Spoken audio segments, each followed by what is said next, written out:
everyone, it's October 20th, and that means that if today's your birthday, you share with English-Australian murderer Robin Reid, who along with his partner tortured and murdered a child in 1982, not to be confused with Robin Reid of Arizona, who was charged with participating in a double homicide. And that is them right up there. Reid was born in 1948 in Hampshire, England, and moved with his family to Queensland when he was 13. He left school the next year, working in sales and taking manual labor jobs before joining the army in 1972. He became friends with another soldier, Paul Luckman, who was 7 years his junior. They bonded over their common interest in weapons, especially knives and bows and arrows. The two also shared violent sexual fantasies and decided to act them out together. In April of 1982, they talked about kidnapping a couple of young black men to torture and eventually sacrifice on a stone altar. Reid wanted to make sure that they experienced a great deal of pain before he killed them and believed that he could bury them in the bush where they wouldn't be discovered for decades. He even showed his partner a medical book, which he used to point out exactly where he would cut their victims with a knife. Just a few weeks later, the two were driving around and decided to act out their fantasy, picking up a young hitchhiker.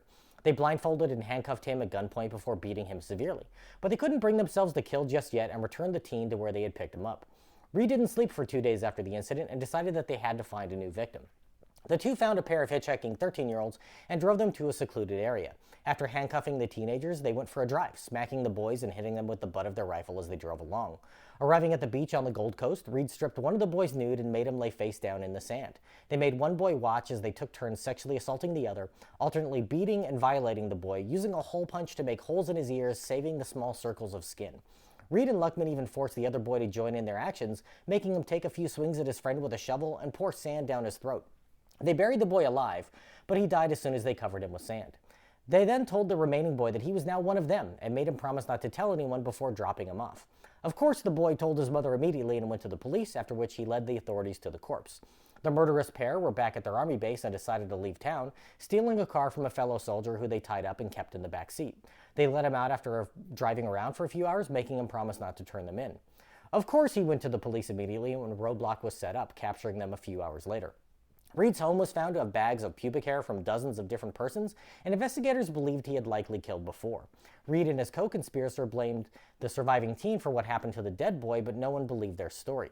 They were convicted of murder, and Reid was sentenced to life in prison, where he remains to this day in protective custody because other prisoners have threatened to take revenge for his actions. Luckman is now known as Nicole Pierce after transitioning to a woman and was released in 1999. Reid was most recently denied parole in 2021. If this is your birthday, I hope you have a great day. Leave me a comment so I can wish you a happy birthday. If you know someone whose birthday it is today, send them this video so they can find out all about their birthday twin. And to Robin Reid, I say, happy birthday, you bastard.